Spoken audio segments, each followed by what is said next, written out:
కూడా ఉన్నాడు. ఇలాంటి చీప్ సరుకుని ఎందుకమ్మా ఎంకరేజ్ చేస్తారు? ఇవన్నీ డస్ట్బిన్ లో ఉండాలి.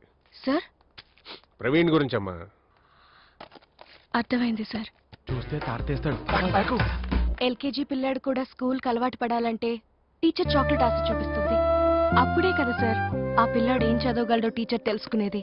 అలాగే పీజీ వచ్చిన 3 నెలల్లోనే ఎగ్జామ్ పాస్ ఫెయిల్ అని నిర్ణయిస్తే తనకి మాత్రం మారే ఛాన్స్ ఎక్కడుంటుంది సార్? పీజీ నిజంగానే అసమర్థుడైతే ఈ 2 years లో మళ్ళీ ఫెయిల్ అయిపోతాడు. అప్పుడు అతని స్థానం మనం డిసైడ్ చేయక్కర్లేదు సార్. రైట్, మనం డిసైడ్ చేయక్కర్లేదు. బాగుంది.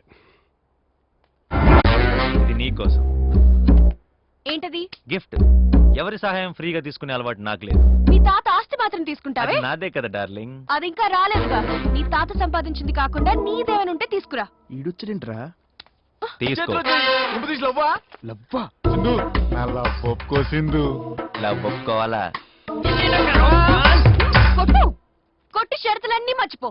నువ్వు ఇక్కడికి వచ్చిన పని కూడా మర్చిపో. జీవితాంతం ఇలాగే ఉండు. సింధు అది కాదు సింధు. మాట్లాడు అమిరాజు. కరెక్ట్, మాట్లాడు అమిరాజు. అమిరాజు, అమిరాజు, నేను ఎవరిని లవ్ చేయట్లేదు. తను ఎవరిని లవ్ చేయట్లేదు. నేను ఫ్రీగానే ఉన్నాను. ఫ్రీగా ఉంది. నీ కోపికుంటే ఇంకో 6 నెలలు ట్రై చేసుకో. నీకు ఓపిక ఉంటే 6 నెలలు ట్రై చేసుకో. పడే ఛాన్స్ పడే ఛాన్స్ ఉంది. పడిపోతావా? ఎలా పడిపోతావు? పెట్టుకో.